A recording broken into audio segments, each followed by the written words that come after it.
さんなんとかしてっていうっていうようななんかものすごい声を上げてですね、これは僕、ストーカーは僕ですって思ってました。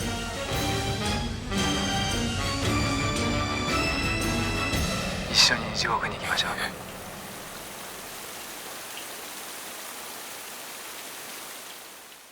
ここから抜け出したいって思ったんですね。自分の今までずっと自分の本意とは違う役ばかり巡ってきて、それをずっとこなしてきた。で、なんでそれをやってきたかっていうと、この役をずっとやり続ければいつかは自分がやりたいと思ってた野菊の墓の民さんのようなあの役に巡り会えるんじゃないか、これ一つやり終えれば絶対それが来る来る来るって願い願いやってきたんですね。だけど実はそういうものには巡ってこなくて、いつも女性を武器にする役、女子大生でありながら中年男性を手玉に取る女の子とか、自分自身はそんなんじゃないのになんでそういう役ばっかり来るんだろうって、私やりたいのこれじゃないんだよって。でそんな頃に6月の蛇の台本が私の手元に来たんですね。もうそれをもうバラ釣りの状態だったんですけど、オーディションだけどやってみるって言われてバーッと読み進めていくうちに、もう私爆発したい、これだこれこれ、私のなんか言いようのないなんかこの感情をどうにかしてくれるのはこの作品しかない、もう爆発したい爆発したい、自分を変えてもらいたい、まっさらな状態にしてほしい、なんか腐れ切った自分を何とかしてほしいって、もう塚本さん何とかしてっていう、もうそれだけだったんですね。藁をもつかむ思いでこの役を掴んだわけですけど、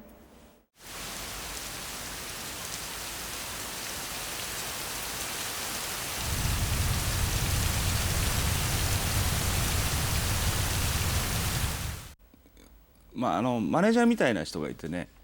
台本を見てよく考えてくださいって言いましたね。ちょっとハードなんで、もし読んで嫌だなと思ったら断ってもらった方がいいんじゃないですかっていうふうに言いました。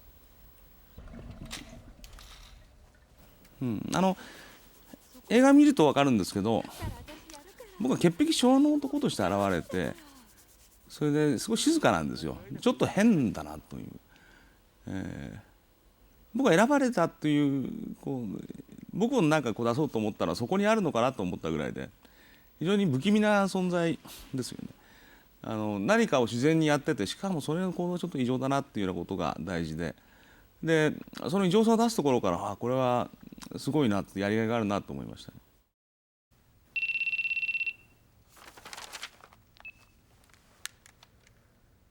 こんばんは。あなたが言うように心の底からやりたいことやってると生きる喜びが湧いてきますね。何あなた。この役に関してはもうその20年前に考えた時から、これは僕、ストーカーは僕ですと思ってましたけど。相談室にかけてくる。あなたも自分の本当にやりたいことをやったらどうですか。もしかしてこのストーカーをやるためにずっと自分芝居やってたのかもしれないと思えるぐらいなもんですから。確か映画を最初発案した時はもうそりゃ極悪非道のストーカーにしようと思ってたんですけど、最初の頃はまんまと最後マンションの中に入ってきて、でものすごい雰囲気で登場してハリウッド映画のラストシーンのようなことも考えてたんですけど、結局そういうこともないんですけども、でだんだんなんかいかにもストーカーっていうより本当はどうなんだろうと思うふうにしたくなったのかもしれないですね。つまり最初前半はストーカー悪魔のように出てくるんですけど、その悪魔の行いがもしかしてなんかその凛子さんに幸せをもたらすかもしれないしっていう、もしかして天使かもしれないし悪魔かもしれないっていう、どっちか分かんないっていうようなふうにしたかったんですけど。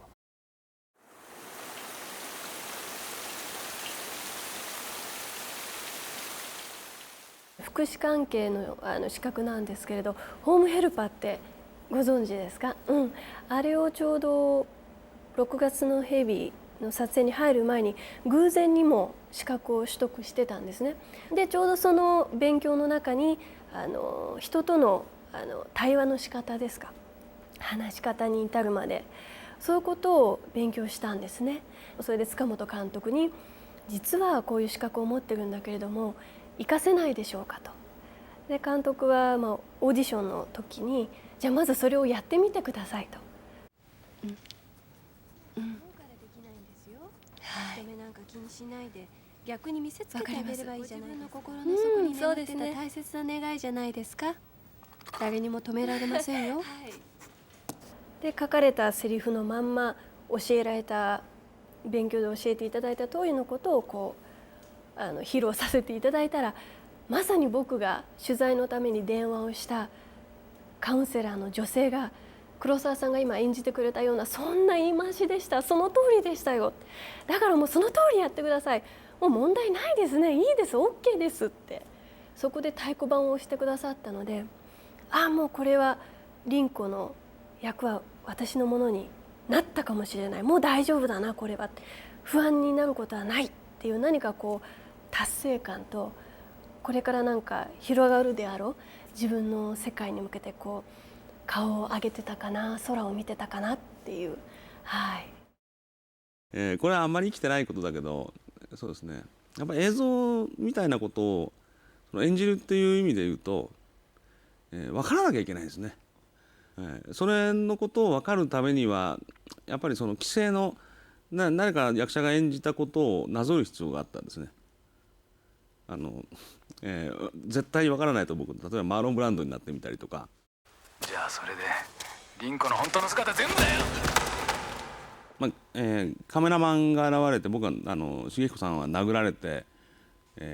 傷だらけになるんですね。であのシーンでマーロン・ブランドの鳩場っていうのを思い浮かべました。鳩場っていうのはマーロン・ブランドは変な役なんですけど、町の荒くれ男なんだけど、マフィアに脅されてすごい怖がるんですね。怖がるけれども鳩場の仲間のために立ち上がるっていう、それでボコボコに殴られるんですよ、ヤクザに。でそういうシーンの時にどうだったっけって、ああいう痛そうに見えたなと思ったらマーロン・ブランドは笑ってるんですね。やっぱりものすごく痛くなってやけパチになると笑うんだなと思ったりして、そういうどういうふうにうまく笑おうかとそういうことを考えました。それから凛子さんが性に目覚めていって、僕はストーカーで後をつけるもんですから、奥さんはどんどん美人になってて朗らかになっていくんだけど、それが旦那としては気に食わないと、何をやってんだお前ストーカーされてんのにというふうに気持ちなんですけども、その時に、一緒に食事をするシーンがあって、最初はムッとしてるけど優しく食事を差し出されるもんだから、こちらとしてはなんかつられて笑ってしまう。これはよくホームドラマにあったんですね。でいろんな人がやってですね、尾形健もやってるし山崎さんもみんなそういうことをやってて、ムッとしてんだけど何かつられて笑ってしまうっていう、これはシーンをもう一回繰り返してみても全然生きてないですね。役作りも僕もこのストーカーの役は20年くらいずっとやりたいと思ってたんで、もう前からやりたかったことをとにかくもうやっただけなもんですから、特に役作りないんですけど、ただちょっと病気の設定にしちゃったもんですから、僕も30、40過ぎていくとだんだん痩せにくくなっちゃったんで、痩せるの大変ですけど、とりあえずはとにかく病人ということで痩せるのが大変だったですね。8キロぐらい痩せたんですけども、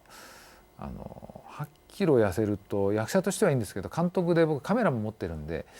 途中でちょっと気持ち悪くなって救急車に乗った記憶もありますね。なんか目が回っちゃったんですね。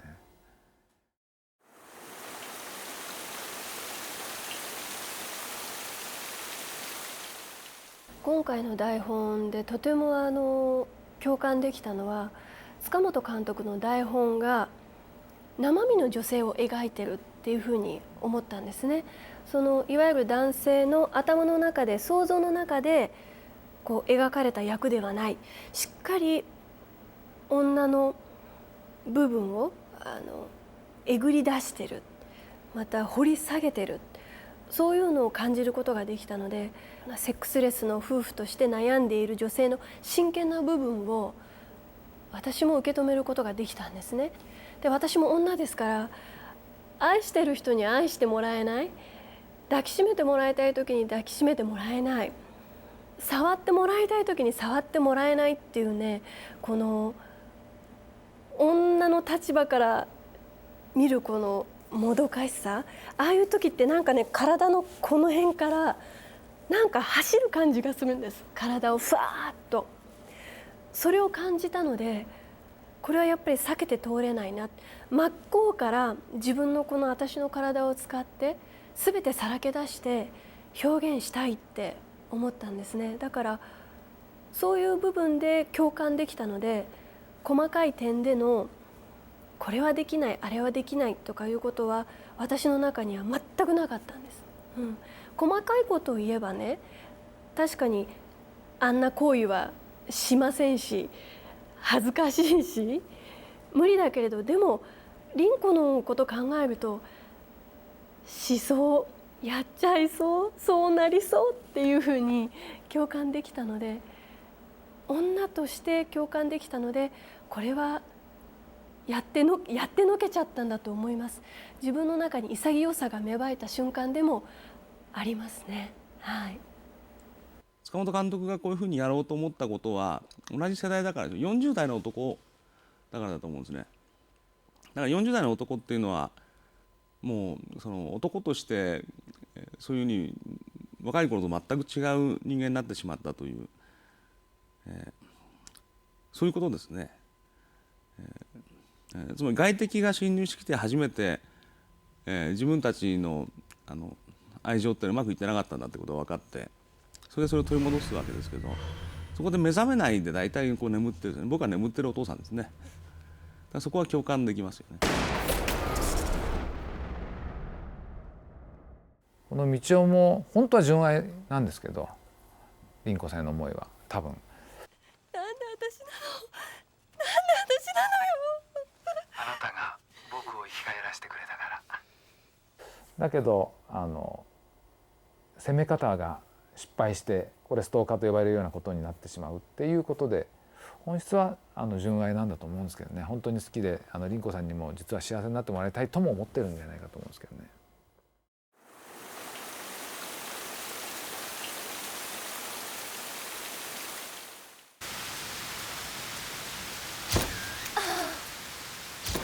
ビルの谷間のシーンで雨に打たれながら一枚一枚剥いでいくシーン、あのシーンをとっても私はやりたいって思ったんですね。誰にも渡したくない。なぜかっていうと、あの時全裸になるわけじゃないですか。でもね、あの全裸は他の誰にも譲れないと思ったんです。今までこれは全部私のコンプレックスだったんですね。腕も太いし、私の夢はやっぱりか細い細い女の子の体が欲しいってずっと思ってきてたから。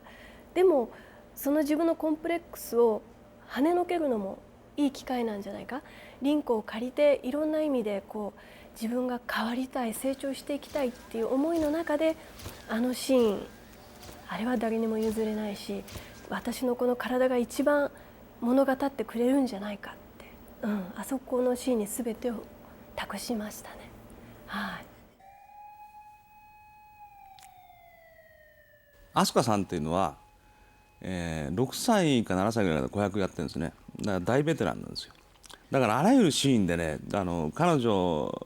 はよく分かってて僕は分からないっていうことなんですけどね。特にセックスシーン、いわゆる濡れ場ですね。これは大変だったですね。僕はなんか遊ばれてんじゃないかと思ったんですけどね。特にアフレコの時にね、この喘ぎ声を入れてくださいっていう時に監督がここはちょっと大事にしたいんで、別々に行きましょう、まず黒沢さんお願いしますっていうふうに言って、でスタジオ入っていって黒沢さんがあっていうような、なんかものすごい声を上げてですね、これはもう聞いてる方がみんな興奮するようなすごい声だったんですけど、これが一通り終わった後で「はい次小谷さん」って僕は何をすればいいんだっていうね。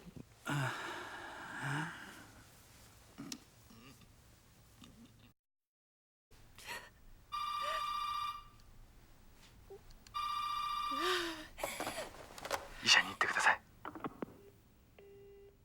まあ最初は確かにあまりいろんなことを考えてない男なんですけど、自分がまあ病気であることを知ったりとかすることで、なんかこう生きたり死んだりすることの、その死んだりするっていうことのリアリティみたいなことが自分の体に迫ってきた時に、なんか少し他者へのそういう愛情が目覚めたのかなっていう気はしてるんですけどね。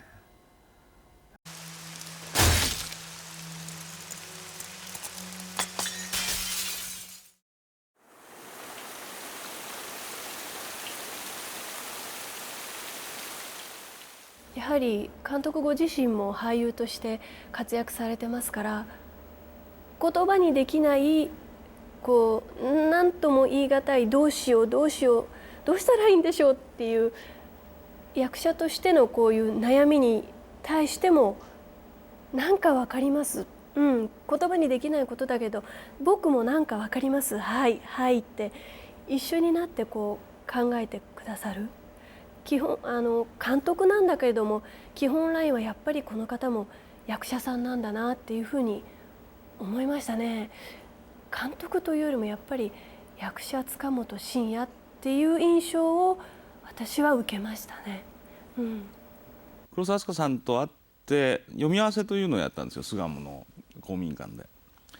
その時にこの監督がしっかりしてるなと思いました。それ僕は文章世界の人間なんで、そうですね、台本を書いてどういう気持ちでどういうふうに読むかっていうのはある程度分かるわけですね。そのことがよく分かってる監督だったんです。でそれからドラマが進行していくにつれてこれは非常に注意深くやったと思うんですけど、途中は感情を抑えながらだんだん盛り上げるっていうことがあるんですよ。だから途中の場面ではすごく怒ってるシーンでもそんなに怒っちゃいけない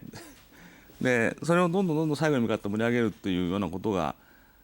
それを読み合わせの段階で非常に監督がこだわってたんで、これはすごいなと思いました。最初の頃8ミリ映画なんかでやってる時はその監督と要は出る時の切り替えとかがうまくいかなくて、単純に言うと監督なのに芝居してて恥ずかしいなんてなっちゃってたんですけど、そんなことばっかりずっとやってるとそのことはうまくなるもんですから、今はもう恥ずかしいも何もないし、監督からその役者になるのも切り替えももう全然普通ですし、もう当たり前のことのようになっちゃったっていう感じなんですけどね。